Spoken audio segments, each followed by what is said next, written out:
Hola, buenas.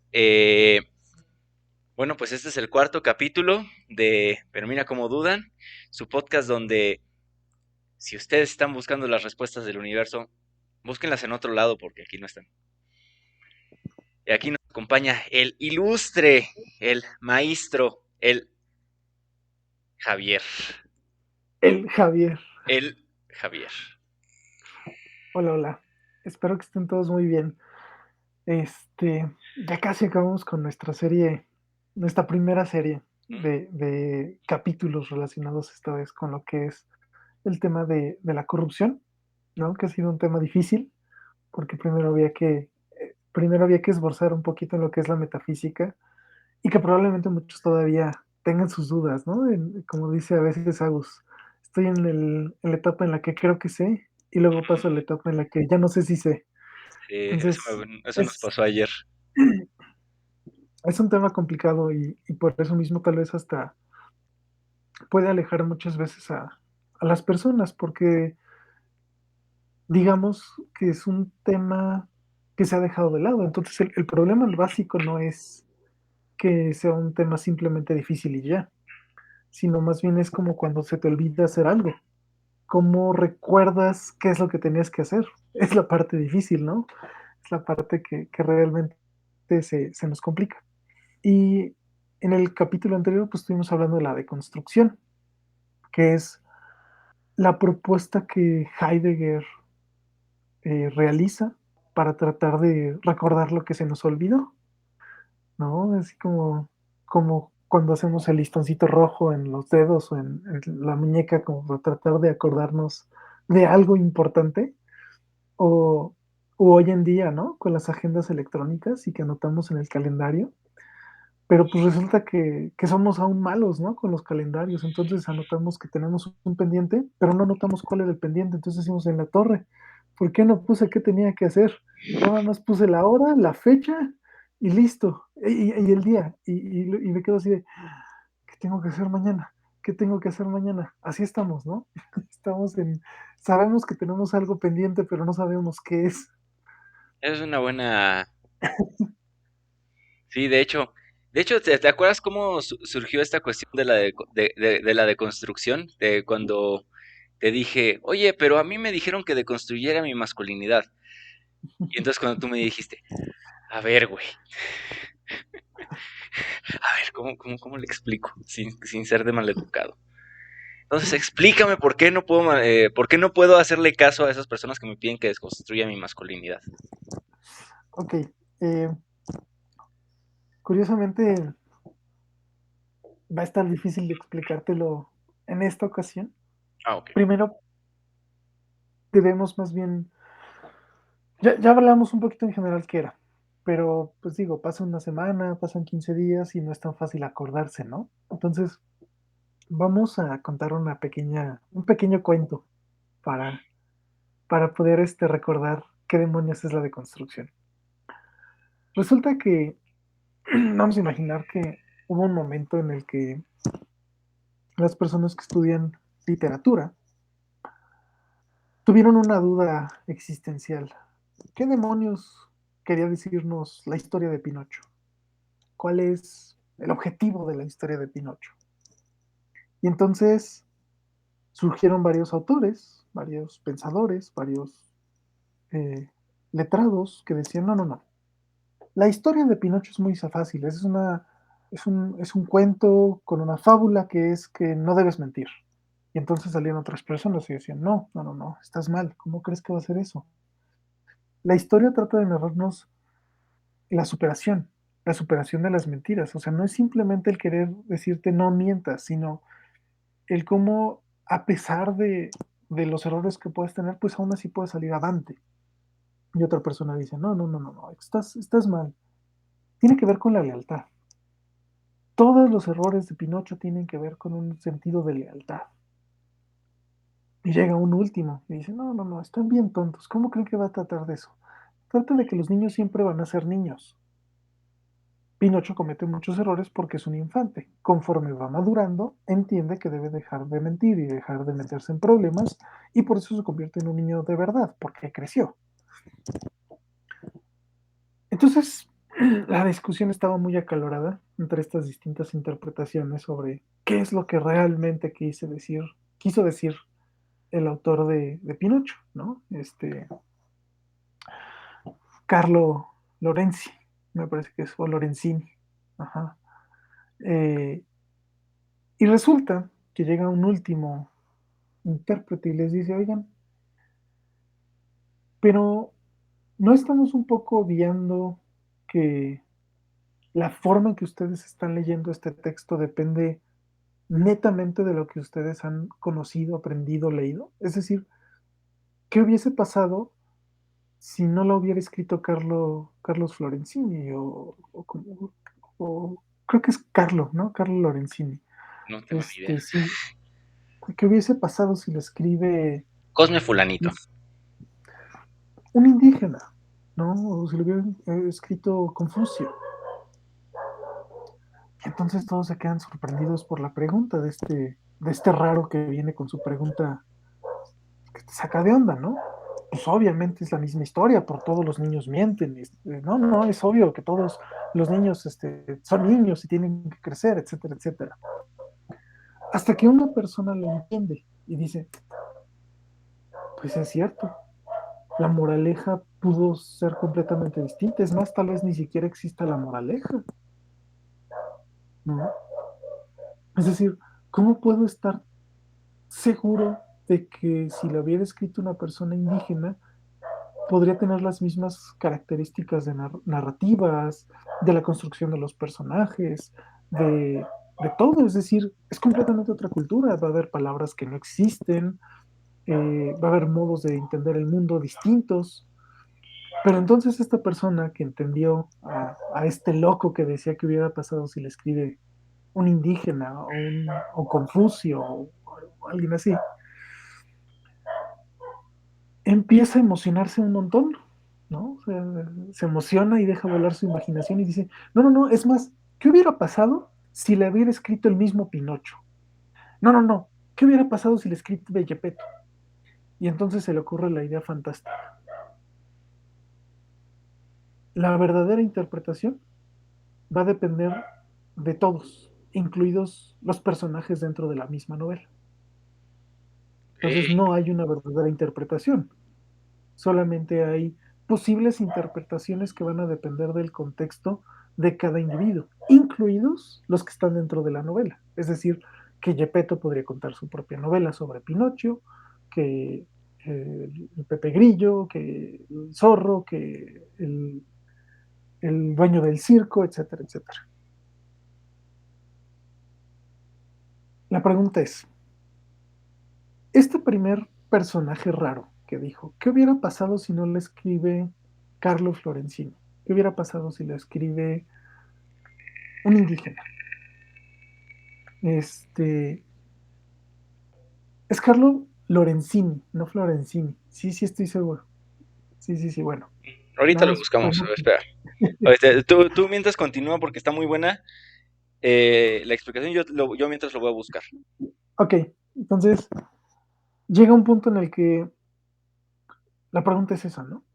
¿Mm? ¿Qué es lo que quiso decir Carlos, este señor extraño que tuvo la idea de decir que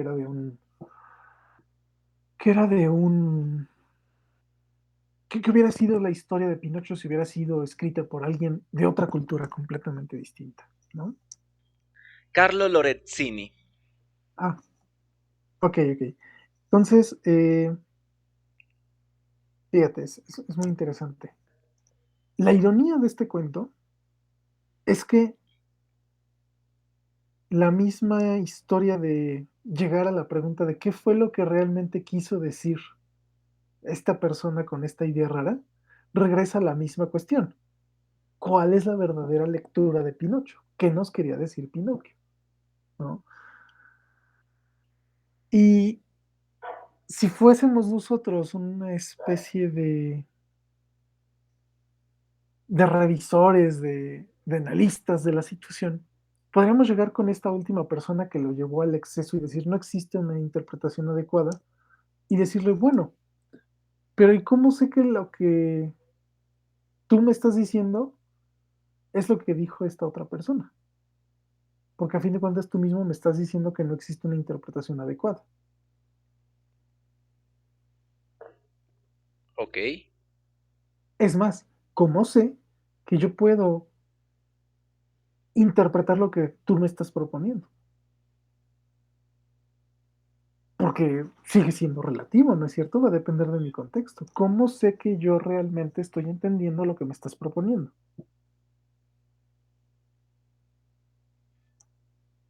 Si llegamos al punto en el que me afirmas y me aseguras que la interpretación correcta y adecuada de, del texto siempre va a depender del sujeto, porque es el contexto lo que va a determinar la interpretación de la historia, entonces ni siquiera yo puedo estar seguro de que lo que estoy diciendo, leyendo o entendiendo de lo que tú dijiste es cierto.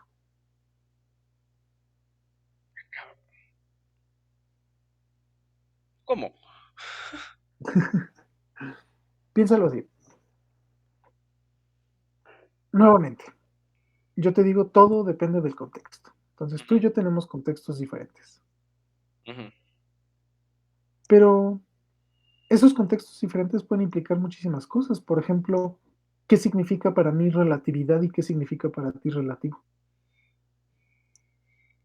¿Cómo sé que lo que yo estoy diciendo es interpretado de manera adecuada por ti y por todos los que lleguen a escucharnos, ¿no? Por todas las personas que lleguen a escucharnos, si todo es relativo, porque depende del contexto de cada uno.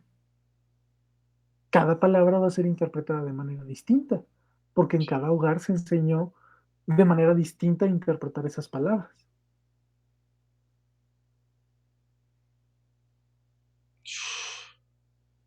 Pues eso lo haría un Por- gran meollo, ¿no? sobre todo porque inevitablemente nos lleva a la gran ironía. Entonces, tú y yo estamos hablando,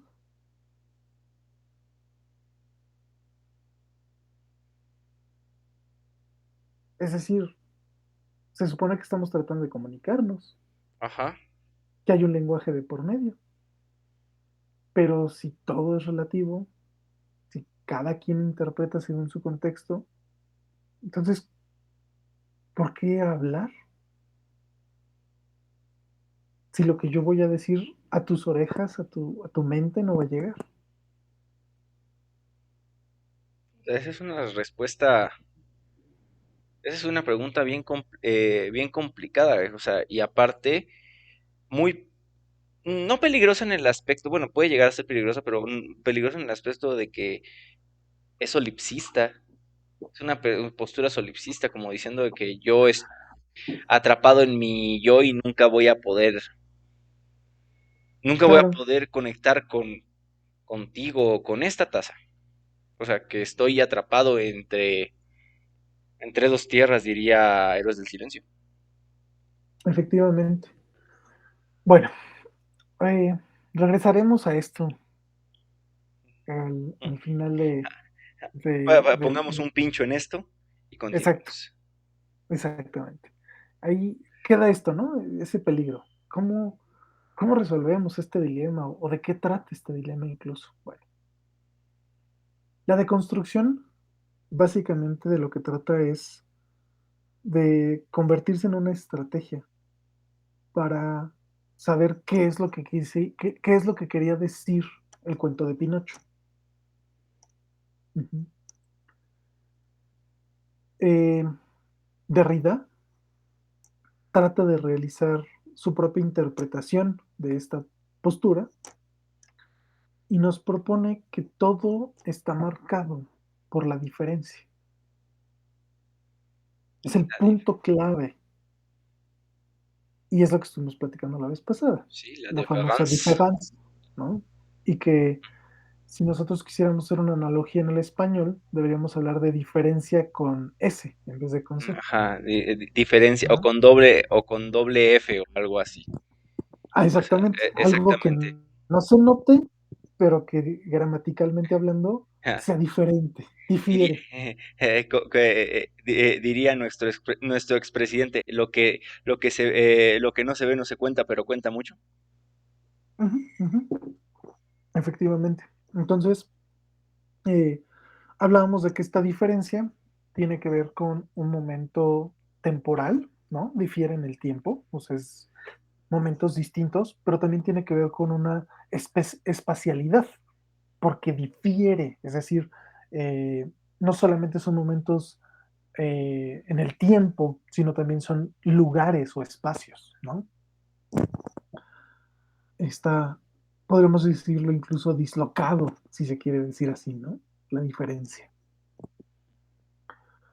Um, la postura de Derrida parte de la propuesta de Heidegger de la destrucción de la metafísica. La metafísica es este gran cuento de Pinocho, en el que nosotros asumimos una serie de realidades, una serie de interpretaciones de la misma como posibles, como lógicas, como parte de. Es decir, yo le empiezo a contar a mi buen amigo Agustín que ayer estuve platicando con mi marioneta y que pues llegamos a la resolución de que pues él no es de verdad, ¿no? Que es un niño de madera y me va a decir que estoy loco. Yo voy a Y decir, le voy a amigo, decir, ¿estás good? ¿Quieres exactamente. hablar conmigo? Y yo le digo, no, no, no, es que llegó mi hada madrina y hizo que mi muñeco de madera se cobrara vida. Entonces por eso estaba platicando con él. Amigo, este es un Y ambiente seguro. iba a seguir preocupándose mi amigo Agustín de mí. Pero en Ya, Pinocho nadie se preocupa. ya ves que nadie, o sea, continúa. Pero en Pinocho nadie se preocupa. Porque dentro de los marcos de referencia de lo que es posible y real, en Pinocho existen las hadas madrinas. Y existe la posibilidad de que un títere se convierta en algo, en una entidad que se mueve por sí misma con una conciencia. Que es un poquito también con lo que pasa en las películas, cuando tú haces un acuerdo implícito con el director, de que dices, es como, o sea, ya sé que los dragones no existen y que la gente no puede hacer magia, pero, estoy haciendo un trato contigo de que voy a creer que en este universo es posible. Exactamente, exactamente. Y eso es la metafísica. Es nuestra serie de acuerdos implícitos construidos en Occidente de lo que creemos posible y no posible. Ah, no manches, ya le entendí a Evangelion. Bueno, entonces, la pregunta clave en Heidegger y que a mí me parece radicalmente fundamental no es simplemente la postura de otros autores que dijeron, nuestro cuento está mal, estamos entendiendo mal el cuento, porque hay un cuento universal que hay que entender y nosotros pusimos este cuento, pero este cuento está mal. Ok. Lo que nos propone Heidegger es algo más radical, basándose mucho en Nietzsche, que fue uno de los que primero empezó a visualizar este tema. ¿Qué quería decir nuestro cuento? Porque resulta que al nosotros dejarnos llevar por nuestro cuento, ya no sabemos, ya no recordamos los acuerdos implícitos que construimos en nuestro cuento. Mm, Entonces, de vez en cuando nos preguntamos, oye, pero, o sea, sí estamos en el cuento, yo sé que estamos en el cuento, pero es que ya no me acuerdo, ¿aquí sí se valen las hadas madrinas o no? es que justamente ese es un tema interesante que, bueno, eh, es como decir, eh, desde una postura heideggeriana, que aclaremos, no soy un experto en el tema, pero lo que se conoce como el horizonte de interpretación es como, por ejemplo, a ver, para todas las personas, conocemos el chiste de la Llorona, conocemos la leyenda de la Llorona. Para mí es un chiste. Eh, un chiste negro, pero, eh, pero, pero, por ejemplo, para estos tiempos, en algunos casos hasta se podría hacer de cierta manera absurdo, pero si lo planteamos desde el horizonte de interpretación de la época colonial, tiene más sentido. Porque es una de las cosas, nosotros tendemos a tener el error de que tú eres como el molde de cómo piensan las personas. Y no solamente estoy hablando como individuos. Yo, cultura occidental, así funcionan todos. Y no solamente eso, yo, cultura occidental del siglo XXI. No solamente estoy excluyendo a los asiáticos, a los árabes, a los africanos, a todas las tribus indígenas, sino también estoy excluyendo a Occidente de hace 50 años, de hace 100 años, de hace un siglo, de hace 1500 años. Exactamente, exactamente. Y por eso la propuesta de Heidegger es tan interesante, porque en vez de simplemente decir, borrón a la metafísica, no sirve nuestro cuento, lo que nos dice es, oye, ¿y si te vuelves a leer tu propio cuento? Ujú. Y la respuesta más inmediata es siempre, ay, otra vez mi cuento ya me lo sé de memoria. No, hay que conocer otros cuentos que nos abran la perspectiva. Pero lo que se te está olvidando es que tu cuento ya no te acuerdas de él. Hay un... Hace... estaba escuchando a una youtuber que se llama PhilosophyTube. Bueno, no se llama así, pero así se llama el canal. Y justamente dice que este tipo de cosas son como el jazz. Es tan importante las notas que tocas como las notas que no tocas. Exactamente, exactamente. Y ahí está el tema clave, ¿no? Que es, empiezo yo a escuchar una narración en donde me cuentan cómo los indígenas, y aquí es donde, y voy a hacerlo a propósito, voy a cometer un montón Eh, de apropiaciones metafísicas a esta narración Ajá. para, Te voy a poner el casco de hombre blanco heterosexual del siglo XXI. exacto, exactamente, ¿no? Entonces, eh, nos cuentan cómo los indígenas de México, pues lograron obtener el fuego del conocimiento a través del tlacuache, que es Prometeo, básicamente. Y cómo los hombres entonces a través del sacrificio del tlacuache lograron obtener eh, un poder más allá de los dioses, que es la sabiduría. Todo lo que acabo de decir es justamente el problema que nosotros solemos cometer. ¿Por qué? Porque no escuchamos, acomodamos. No eran indígenas, como si fueran todo un grupo de personas que vivían felices en armonía. Eran distintos grupos culturales. Esa es la razón por la que la conquista se da, porque los aztecas tenían dominados y destrozados a todas las demás culturas. Bueno, destrozadas es una exageración, pero las tenían dominadas, Las tenían políticamente conquistadas. hablando. Eran sus colonias. Y llega Hernán Cortés y muy inteligente se empieza a dar cuenta de esto y entonces hace que los tlaxcaltecas y principalmente los totonacos y los tlaxcaltecas se unan a él, ¿no?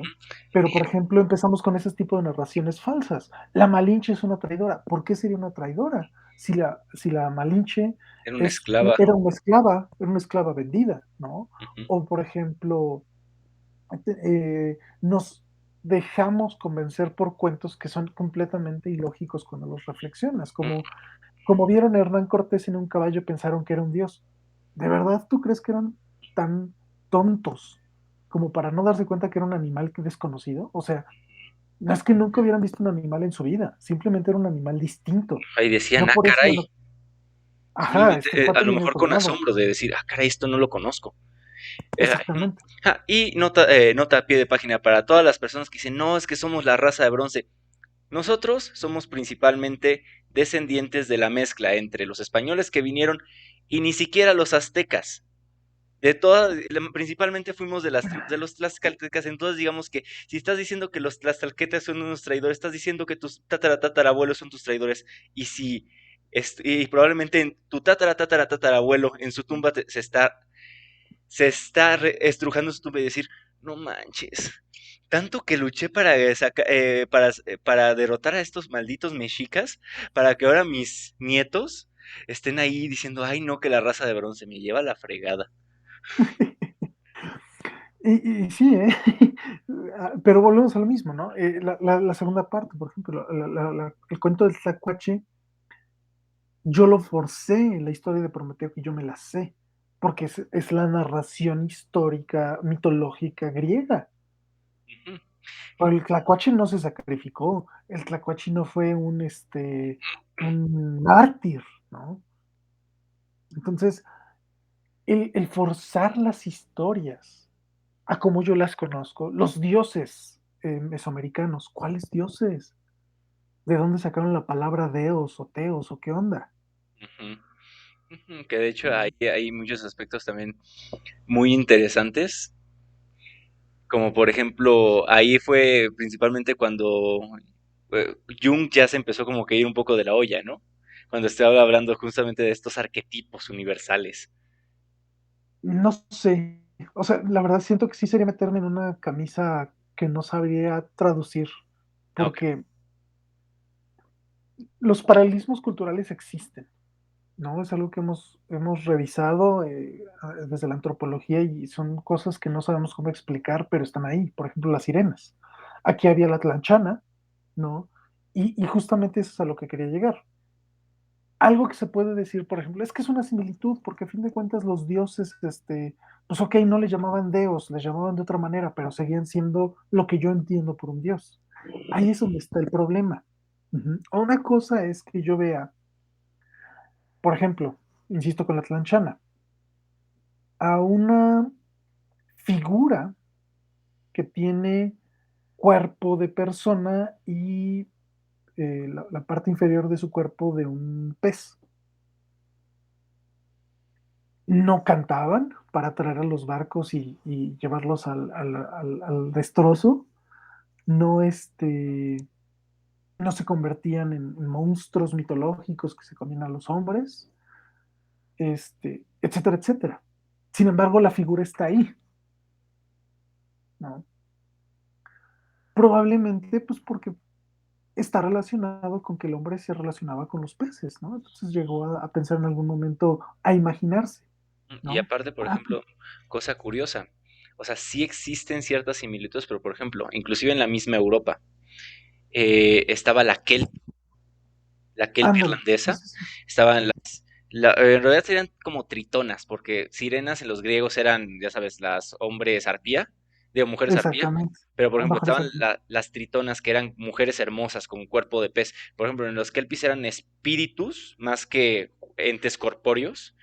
Y aparte, Exactamente. la relación era completamente distinta, porque las sirenas sí eran como trickers, eran como así engañadoras, pícaras. Las Exactamente. kelpis eran principalmente malévolas. O sea, era de que, y justamente un poquito poniéndome, poniéndome hip, voy a sacar mi pipa de la paz. Y poniéndonos hippies, podríamos decir, es porque la relación que tenían con el mar. No es, puedes comparar el mar Mediterráneo, calmado, sereno. Sí, a veces te puede jugar, bro, pero al mar que es despiadado del norte de Europa. Inclusive podrías Así es. verlo desde esa perspectiva. Sí, entonces, digamos, sí sabemos que hay ese tipo de paralelismos, pero Jung los retoma, pero no sé hasta qué punto puedan aplicar a esta cuestión del inconsciente. Ni siquiera soy psicólogo como para realmente meterme en el tema, ¿no? Ah, Pero, digamos, el algún tema día, no, algún día tendremos a un psicólogo en el equipo. Spoilers. pero no me metería por eso mismo, ¿no? De hecho, incluso, ¿no? Aunque llevemos aquí a Julio con nosotros, este, pues él no es de esa rama, ¿no? O sea, puede Claro. saber algo del tema, pero no dominarlo. Volvemos a que sí hay que ser como más cuidadosos cuando queremos manejar ciertos conceptos o ciertas ideas. En este caso, el tema más bien, sin desviarnos tanto, porque es lo que está empezando a ocurrir, este, la cuestión central sería que comprendamos que para Derrida la clave de la deconstrucción está justamente en estas diferencias de las que estábamos hablando. La sirena, el Kelpie, la Atlanchana, etcétera, etcétera, etcétera, ¿no? Que todas esas diferencias son todas posibilidades contextuales y que no debemos asimilarlas, que no tienen ninguna similitud entre ellas en el sentido pues más último, en el sentido central de su ser, ¿no? Por eso, una frase muy conocida de Derrida es no hay nada fuera del texto, pero está escrito de una manera muy, muy bonita, muy inteligente, en donde tiene un paréntesis. No hay nada fuera del contexto, ¿no? Sí, Te- a este Derrida le gustaba hacer ese tipo de cosas. Por ejemplo, en Así es, el texto de la diferencia le gustaba tachar, o sea, partes específicas justamente para decir, está ahí, pero no no está está. ahí, guiño, guiño. Exacto, exactamente. Entonces, justamente, ¿no? El paréntesis es como para que tú lo leas, no hay nada fuera del texto, pero el con, tú sabes que está aquí en tu Ajá. memoria, ¿no? Como te dije la frase, tal vez tú no lo notaste, pero tu cerebro sí. Exactamente, exactamente. Entonces, am, esta relación con la narración de Pinocho que estábamos haciendo, entra justamente en este lado de decir, ok, a donde lo lleva Derrida es a plantearse que la necesidad de interpretación del texto nos lleva a una multiplicidad de posibles interpretaciones, las cuales ninguna de ellas va a ser la única, la real, la fundamental, sino que todas son posibles caminos que podemos tomar. Esto nos lleva principalmente a la noción no de un relativismo eh, exacerbado, por lo menos no es la intención, sino con la intención de que seamos conscientes de que esta narración esencialista, de que hay una respuesta y una lectura concreta y específica correcta, es la que nos está matando, porque esa es nuestra metafísica, ¿no? La de que Exactamente. hay una sola lectura. Ahora, Es un problema, de hecho es un problema que ahorita estamos viviendo en el siglo XXI. Me gustó la palabra esencialismo. espera, espera. Este, te interrumpo muy fuerte porque Y no te preocupes. neces- no, y lo digo porque necesitamos ahí ser muy cuidadosos. Aquí es donde está el problema. Digamos que vamos a usar a Derrida para hablar del problema. No somos lo suficientemente cuidadosos con la diferencia entre hermenéutica y relativismo o perspectivismo. Y el asociarlas como si fueran lo mismo.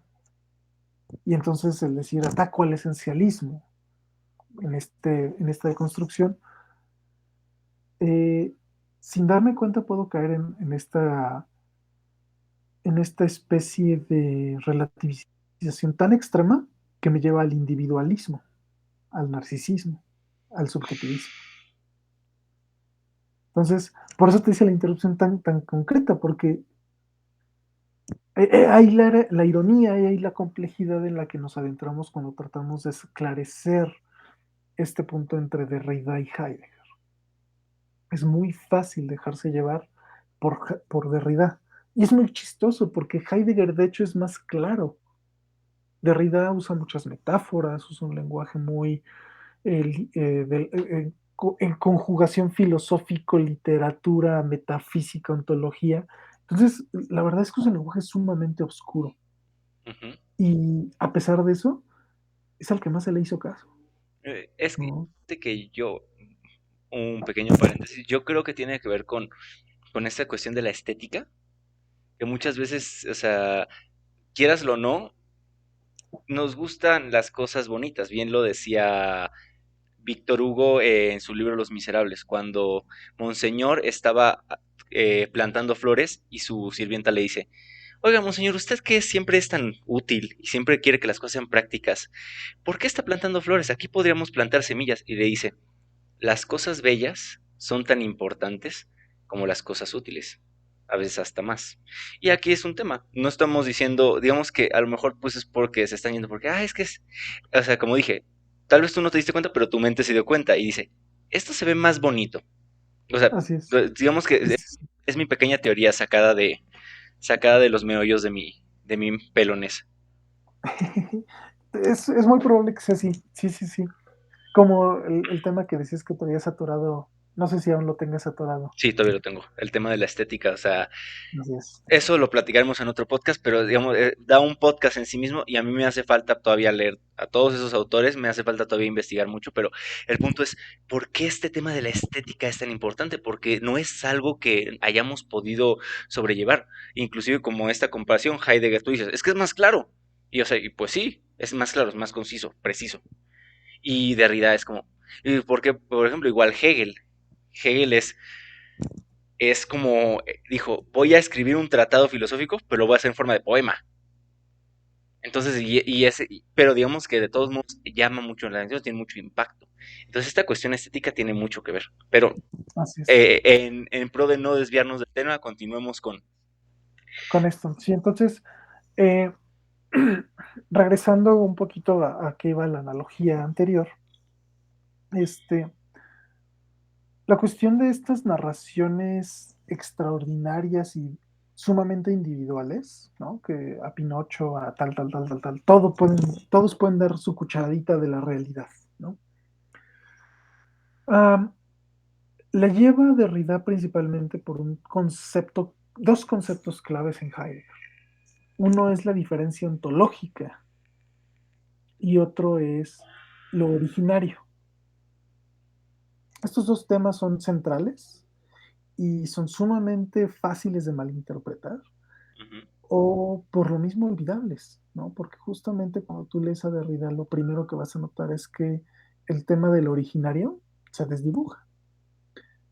Y entonces va a haber muchas personas que puedan defender estas posturas de Derrida y sus alumnos, ¿no? Y sus seguidores, incluida Judith Butler, por ejemplo, este, que sinceramente carecen por completo del análisis del originario.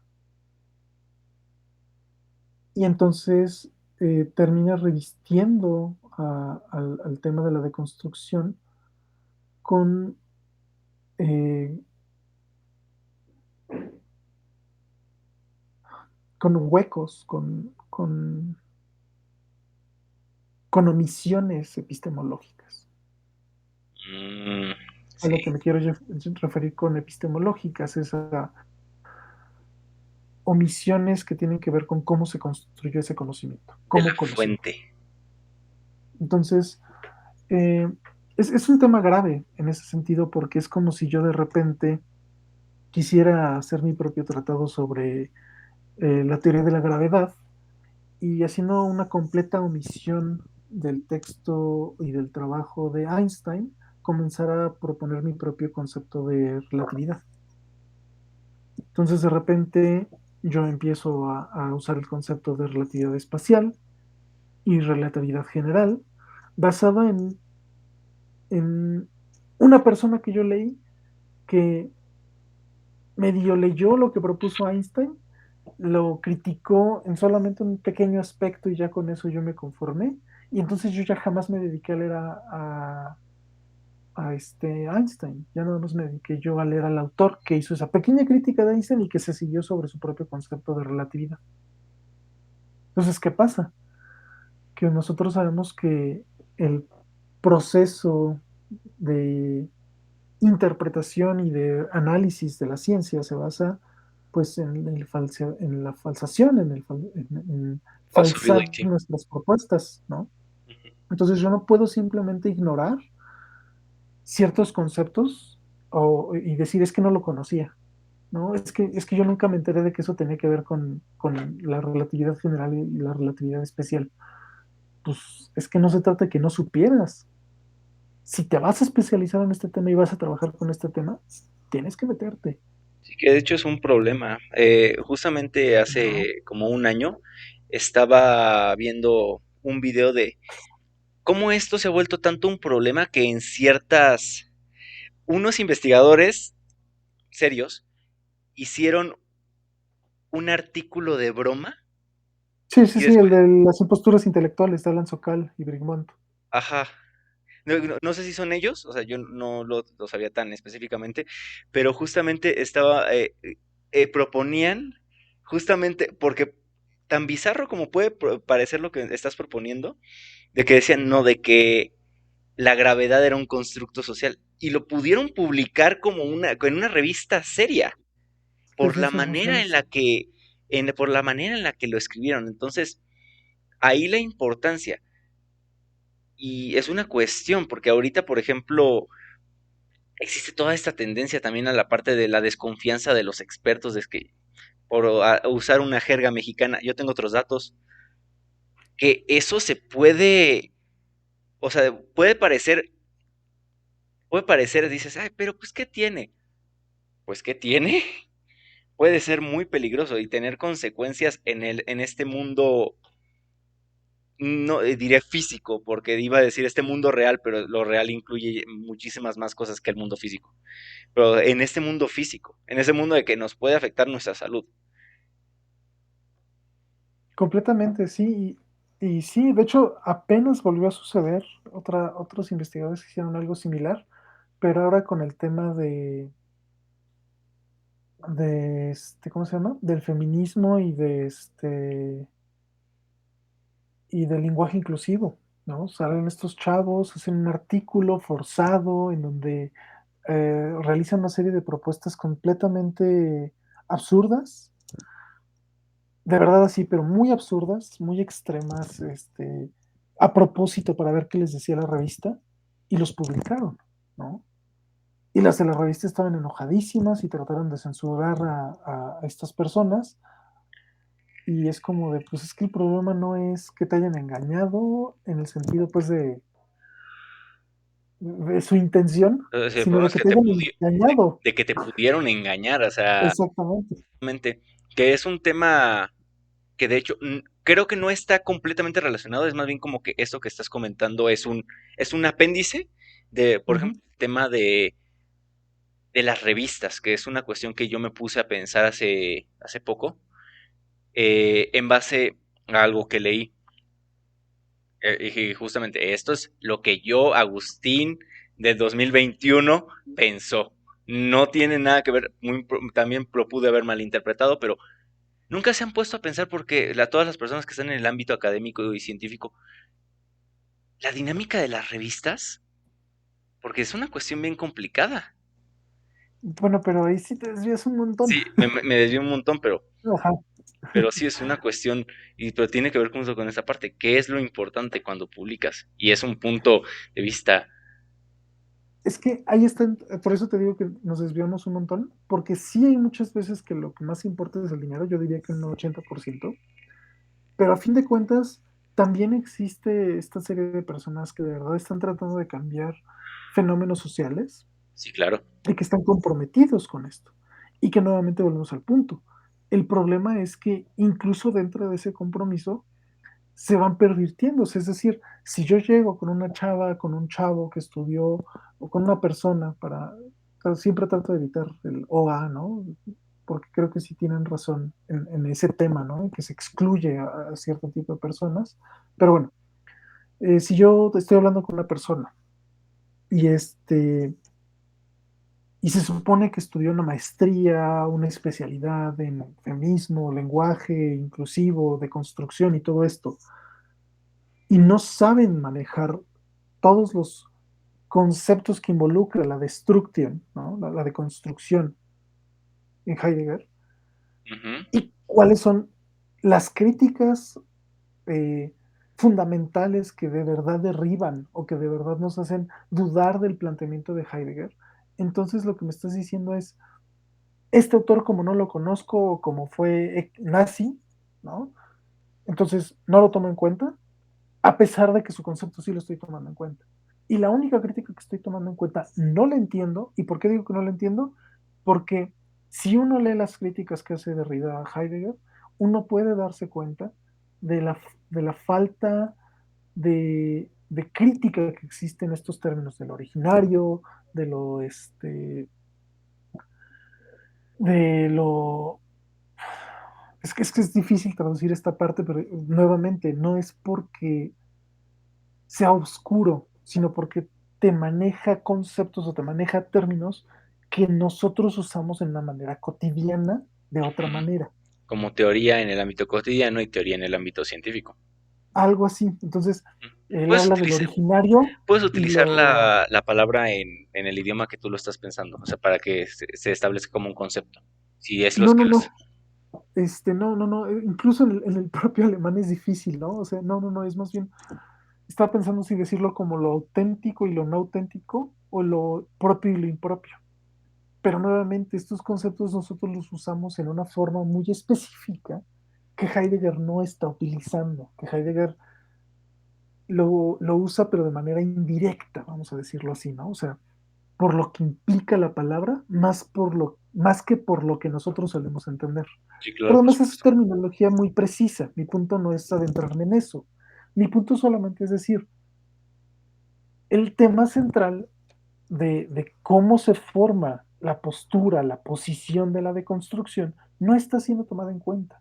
Solo se toma en cuenta uno de sus puntos centrales y no las 5 bases en las que se fundamenta esta postura, esta posición de interpretación. Entonces, nuevamente, es como si yo quiero llegar a criticar a, no sé, a alguna teoría de la biología, la evolución, y critico la parte de la adaptabilidad, y ya con eso creo que tiré la teoría de la evolución. Es Ujú. como de, híjole, o sea, no has leído a Darwin, ¿verdad?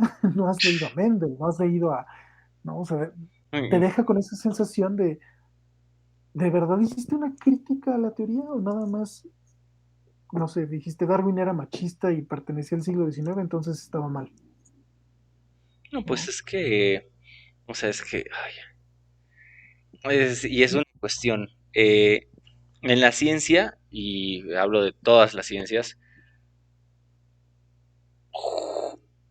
sí hay que juzgar a las ideas en el contexto en el que fueron creadas, pero hay que también tomarlas en cuenta, una de dos, tomar en cuenta que el autor generó esas ideas, pero sí tomar en cuenta las ideas en sí.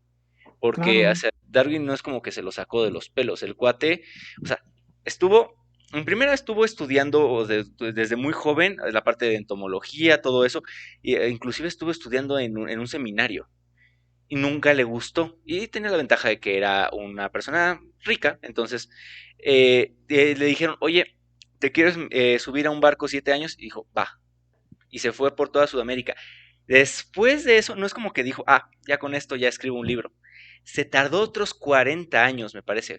O no, no sé si 40 o 20 no, años, pero 20 años. 20 años todavía en acabar su obra cúspide, El origen de las especies, porque él decía, tengo esta idea, pero no sé qué tan bien esté. De hecho, inclusive en sus notas, él escribe lo que ahorita se conoce, él dibujó algo lo que ahorita se conoce como un cladograma, inclusive al ladito del cladograma dijo, I think, yo pienso. O sea, como diciendo, por ahí va la cosa, y iba muy bien. Y todavía se tardó, estuvo estudiando pichones durante Sí, muchas partes de no, su vida. No se lo sacó de la manga, por utilizar un término menos soez. O sea, así es. estuvo Además de estudiando. que ya había varias propuestas semejantes, o sea, simplemente empezando con la de Spencer, ¿no? Que era sociólogo, de ahí se habla de la teoría de la evolución, que es muchos años antes de Darwin, Mm, de ahí se había influenciado su abuelo, Erasmus Darwin, por eso ujú. también había unas investigaciones que estaban a punto de salir de, ay, no me acuerdo cómo se llaman estos autores, pero que estaban estudiando botánica, y ellos estaban estudiando la evolución Creo en que las es plantas. Wallace. Wallace. ¿no? Es, Entonces, es que, de hecho, ya ahorita, como salieron muy a la par, ahorita ya así es, lo propio, bueno, lo correcto sería que decirle la teoría de Darwin Wallace, porque ambos llegaron a la misma conclusión, solamente que Darwin es más conocido. así es, así es. No, y digo, y la ironía, nuevamente, es que de donde nace la teoría central, o sea, la serie de preceptos, pues es de Herbert Spencer, un sociólogo, ¿no? Y que de hecho Entonces, también Herbert Spencer también tiene sus detallitos, pero eso lo pues, podemos discutir después, pero el claro, punto claro, es que claro, claro. es una cuestión de... Sí, porque digamos que una de las cosas chistosas de la biología, cuando intentas tomar pues, ámbitos biológicos y aplicarlo en ámbitos sociales, las cosas se pueden poner muy, muy raras y muy, muy Sí, feas. son interpretaciones difíciles de hacer, un poco forzadas, ¿no? Sí, aparte, hablar desde su contexto, porque me parece que justamente Spencer hablaba de esta cuestión de de lo que ahora se lo conoce como darwinismo social, pero él hablaba desde su contexto de hombre blanco con recursos del siglo XIX. O sea, y Así también le es. estaba, él le faltó mucha, mucha cuestión, pero pues, o sea, las ideas, o sea, hay una frase que me gustó hace poquito que la escuché de Diego Rosarín que decir, sé gentil con las personas y sé implacable con las ideas. Claro, sí, sí, sí, O sí. sea, Entonces, bueno, que tú me volvemos, digas ¿no? O que sea, estoy mal, no significa que sí, me sí, estás sí, diciendo eres un idiota, estás diciendo estás mal. No te lo tomes a pecho. Todos podemos estar mal exactamente. en algún momento de nuestra vida. Sí, y bueno, entonces, nuevamente, ¿no? O sea, todo esto es solamente ejemplos, pues para hablar del problema al que nos enfrentamos ahí, que es la crítica que se está haciendo a Heidegger termina siendo sumamente laxa, no termina por tocar todos los puntos que debieron tocarse. Y entonces nos basamos en ella para, pues para hacer esta nueva reinterpretación, se supone, ¿no? De, de ¿cómo se llama? De lo que es la deconstrucción o de la propuesta de la deconstrucción, sin realmente estar al tanto de qué tanto podemos simplificarlo de esa manera, Sí, es que sí es ¿no? un tema Entonces, delicado. vamos a ser muy concretos con los aspectos que critica para dejarlos bien clarito y bien cerrado. Derrida, insisto, se mueve por el lado de la diferencia. Él habla sobre la cuestión de que Heidegger en el intento de hacer esta diferencia ontológica regresa a un planteamiento metafísico. ¿Por qué? Heidegger dice, el problema que tenemos es que nosotros desde Kant asumimos que en la interpretación del conocimiento, en la formación del conocimiento, hay dos ramas.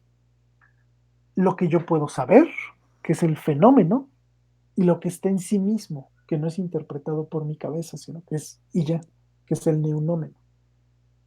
Entonces, en esta relación fenómeno-neunómeno, aceptamos de manera inconsciente, o sea, desde nuestra cultura, que es imposible llegar al fenómeno en sí mismo y que lo único que podemos hacer es interpretarlo, construir interpretaciones.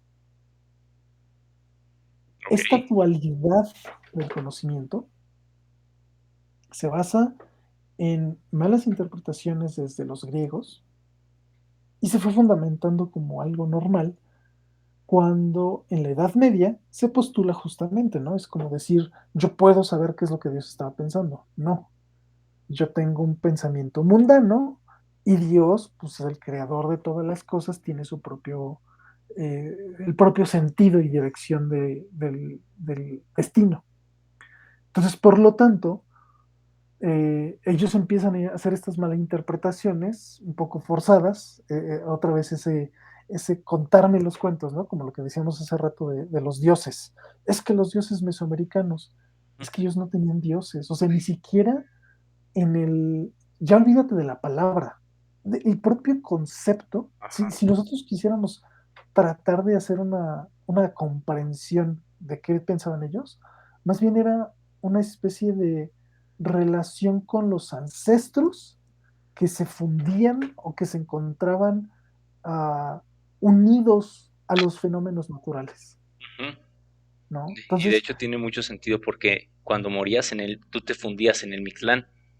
así es, así es. Entonces, por eso también puedes encontrar que muchas de las expresiones de muchos lenguajes de las culturas mesoamericanas dicen el abuelo fuego, el abuelo agua, Es ¿no? O sea, cierto. porque no eran dioses. El concepto de Dios es griego-romano y nuevamente es una fusión de interpretaciones griego-romanas con interpretaciones que después surgen, ¿no? Porque que incluso de las mismas culturas, o sea, Micena sí tiene esta idea más de como fuerzas naturales que se antropomorfizan.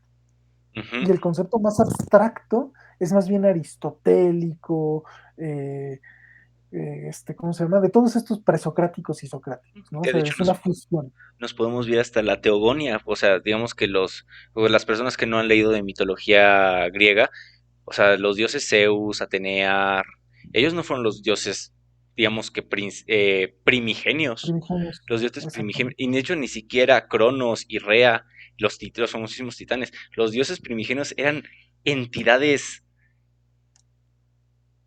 a una falta de una palabra en español, Eldritch, una cuestión sobrecogedora, el Eros, Thanatos, o sea, Ujú. Y eh, acuérdate que ellos nacen todavía del de caos, caos, ¿no? House, Del abismo.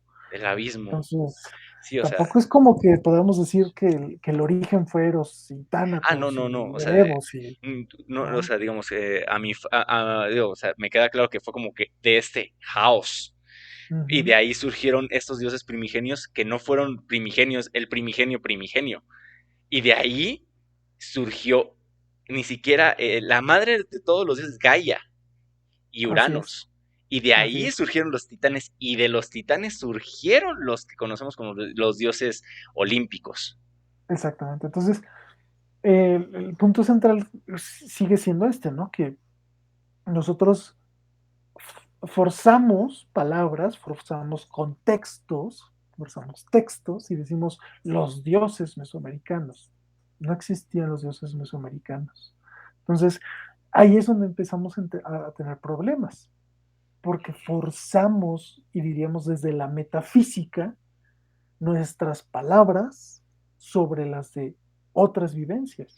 Y Las sabes, religiones mesoamericanas, ¿cuáles religiones mesoamericanas? Ellos no tenían religiones, pero nuevamente, forzamos palabras, forzamos con es complicado. textos, Y de hecho ¿no? se ve mucho mejor con el ejemplo, bueno, se ve un poquito más claro con el ejemplo de las religiones asiáticas y las religiones occidentales. E inclusive lo puedes aplicar a a las religiones occidentales.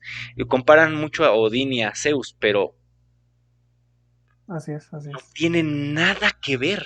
No, la cultura pop, se podría decir, nos ha vendido que, es que son los dioses padre. No tienen nada que ver. Así Nada es, así que es. ver. Exactamente. Pero bueno, entonces, eh, el tema está en que este concepto de la diferencia ontológica se refiere principalmente a que esta división que nosotros hacemos entre lo que yo puedo conocer y lo que es de facto, eh, es una división que tiene sentido dentro del esquema de la metafísica occidental, pero que si le pones un paréntesis, que esa es la técnica de la Derridadiana. fenomenología, Ajá. no, No, de la Heideggeriana. fenomenología de Husserl, De que ese Husserl. es que ese es el maestro de Heidegger, Es el Meister. la epogé, ¿no? Ponemos entre paréntesis lo que yo creo saber, lo que ya digo que domino de mis propios conceptos. Shh. Entonces, ¿qué pasa?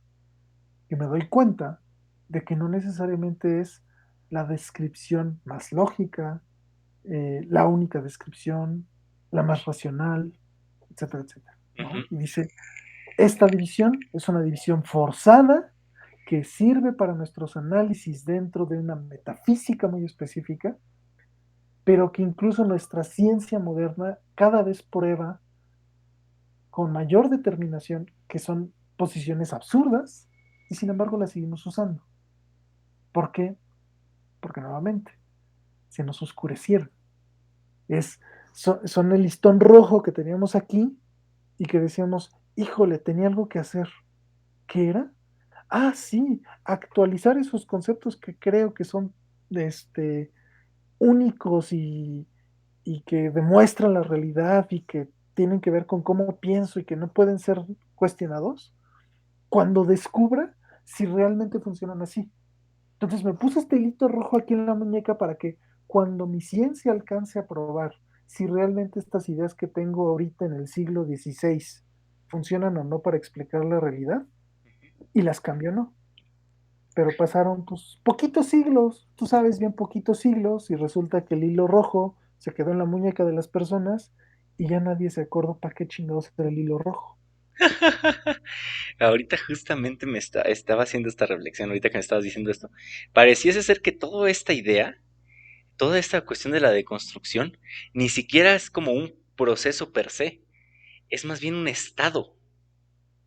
Es Exactamente, una, por eso, es un estado, o sea, de decir, ¿no? porque tienes que ser bien cuidadoso, o sea, de decir, porque como hemos platicado en anteriores ocasiones, te- eh, tienes el riesgo constante y apremiante aquí en la nuca, por ponerlo de una manera un poquito Sí, poética, sí, sí, sí, de caer otra vez en la metafísica. Y sí, eso no es lo importante, caer de manera inconsciente, ese es el problema, sí. utilizando una Por frase eso, de Heidegger, un salto de fe, sí, pero siempre después de una larga reflexión. y justamente ahí entra esta cuestión del por qué no le llama una metodología o un método de investigación, Ajá, porque no lo es. Es una posición. ajá, sí. Ujú. No, no lo Así hubiera podido haber definido mejor. Pues por eso lo sacó Heidegger. así es el famoso Haltung.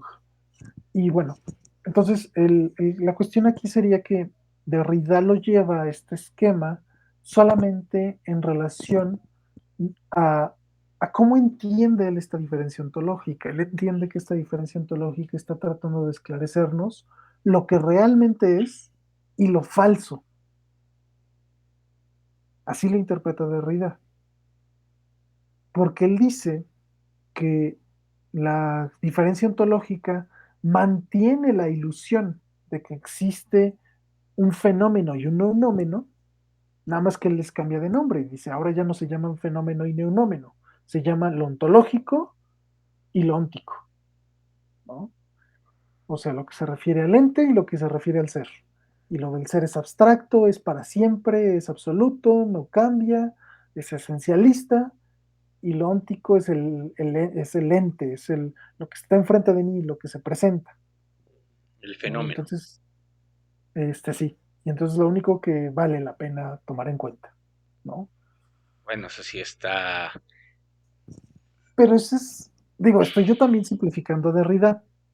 Él lo explica más, se mete con Hegel, pero digo, no es el tema meternos a tal profundidad, nada más es comprender cómo Derrida se centra en esta crítica, porque para Derrida, y volvemos a lo de no hay nada fuera del texto, Derrida no es que sea un malintencionado, Derrida muere, si no me falla la memoria, en 2009.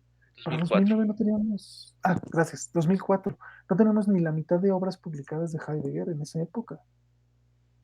Entonces, él no pudo leer muchos de los libros que yo he leído, o sea, no es que yo sea más inteligente que Derrida o lo que sea, no, él no tenía la información que yo tengo ahora.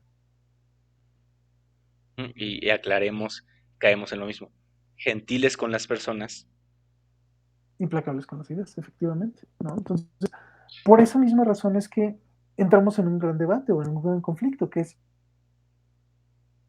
a Derrida se lo entiendo, no tenía la forma de entrarle, pero ¿y a los demás? Los que siguen vivos y siguen manejando la deconstrucción como una especie de no metafisicación, ¿no?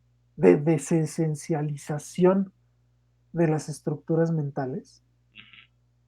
¿Cuál es la excusa? ¿Cuál es la excusa para seguir utilizando esa especie eh, de postura en la que no te metes al fondo, ¿no? Entonces dices, no, sí, yo estoy bien comprometido y quiero ser un experto en el tema, pero a la hora de la hora no te metes. Que hay veces que ahí yo lo resumiría como un, hay que ser conscientes de lo que no sabe, hay que intentar ser conscientes de lo que no sabemos. O sea, porque también es una Pues cuestión.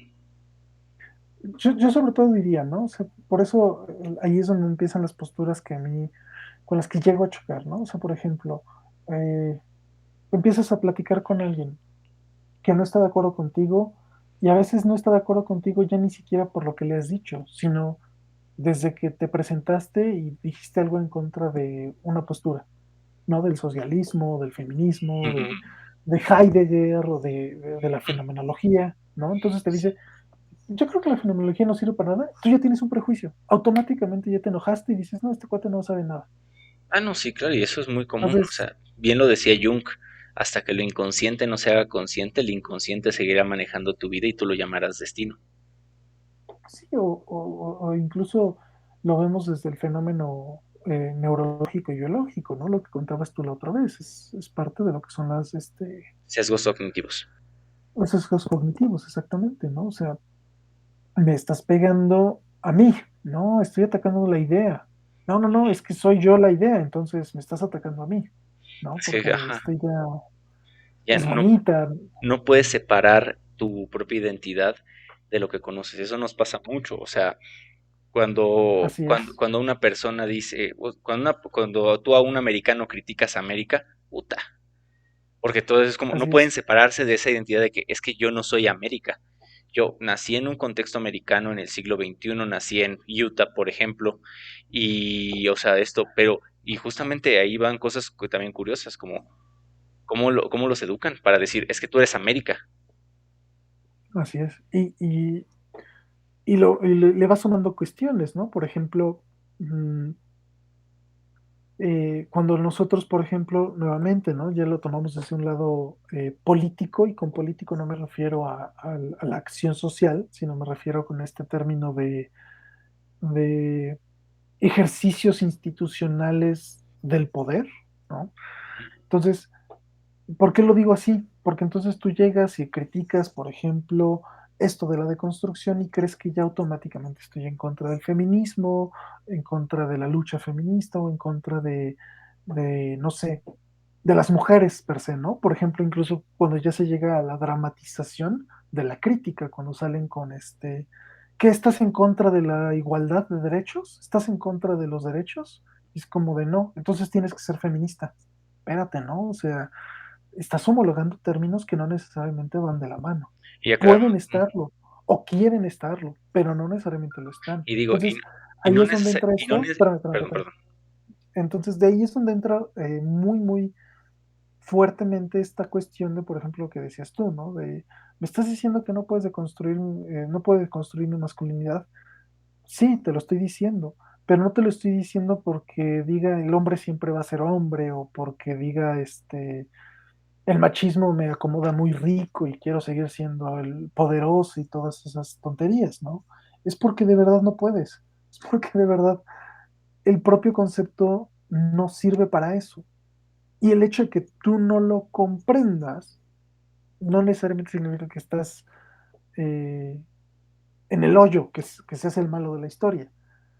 Solamente significa que deberías prestar atención al por qué, que ese es el punto importante, ¿no? O sea, lo que acabas de decir, ser amable con las personas, ser implacable con las ideas. Escucha lo que se te tiene que decir. Si no estás de acuerdo porque encontraste fallas metodológicas, epistemológicas, eh, de la propuesta teórica, ok, las dices y sabes que esto no va así. Pero si ni siquiera escuchas el por qué, si te cierras en el no, no, no, ¿cómo no se va a poder? No, es que tú eres un machito que quiere quedarse que no quiere perder su poder patriarcal. Pues entonces, ¿dónde avanzamos? ¿No?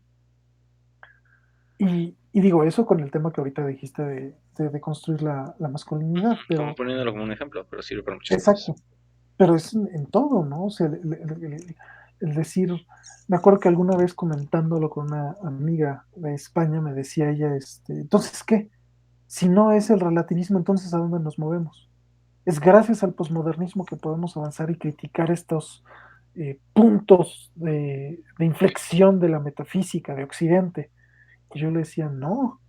De hecho, ese es justamente, ese es justamente una postura muy metafísica, muy occidental de tu parte. Esta es la única forma. Cambiaste de Dios Pues, nada más. sí, ¿no? O sea, si dices, esta es la única forma, pues entonces estás centrado en la idea de que hay una esencialidad, hay un camino correcto, ¿no? Que eso es lo interesante, porque a modo de resumen, para nuestra siguiente sesión, lo que Heidegger propondría no sería tanto la... no sería el conflicto entre lo esencial y lo no esencial, sino una tercera vía que va más allá de decirte, hay que criticar, hay que sacarnos de la cabeza que hay algo esencial o una verdad universal, y su contraparte. Hay que quitarnos de la cabeza que todo es relativo y que solamente hay una respuesta correcta. Pero nuevamente, estamos bien encajonados en ambos, y entonces cuando llega un autor que te dice, pues es que a mí ninguna de las dos me convence, no le haces caso, porque o tienes que ser relativista o tienes que ser positivista, por llamarlo de alguna manera. Y de hecho, eso plantea una posibilidad muy interesante de que en algún momento platiquemos posteriores en maneras de pensar como herramientas cognitivas, justamente Uh estos -huh. sesgos, porque ahorita estamos diciendo la postura de de un autor. Pero, por ejemplo, una cuestión es, yo como individuo, ¿cómo le puedo hacer para aprender no solamente a usar mis herramientas cognitivas de una mejor manera, sino también a identificar mis propios problemas? Y justamente podría valer la pena decir, bueno, pues identificar los sesgos. Esto que acabas de decir, sesgo de dualidad. Si no eres cristiano, eres satanista y eres malo. Si no Así eres es. vegano, eres un carnívoro horrible y y digamos que estás así, el calentamiento global es tu culpa. Y eso es muy complicado. Entonces simplemente es como que, no, tranquilo, wow, wow, wow, tranquilo viejo, no vamos por ahí. Así es, así es.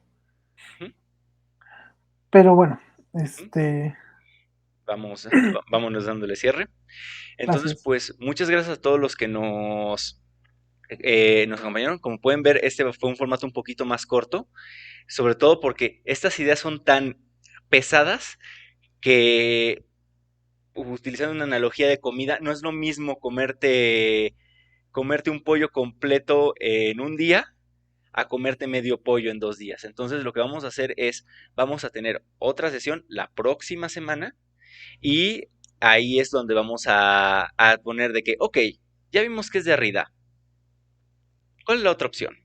Y justamente vamos a hablar de, amigo mío, Del señor Heidegger. del señor Heidegger, que lo acusaron de ser nazi, a pesar de que muy probablemente su amante era judía. Y es un loquillo ese hombre. Pero bueno, lo platicaremos en la próxima sesión. Y pues aquí nos despedimos en la cuarta sesión de Pero mira cómo dudan. Y recuerden, si quieren las respuestas de la vida, búsquenlas en otro lado porque aquí no es. Hasta luego. Muchas gracias. Bye.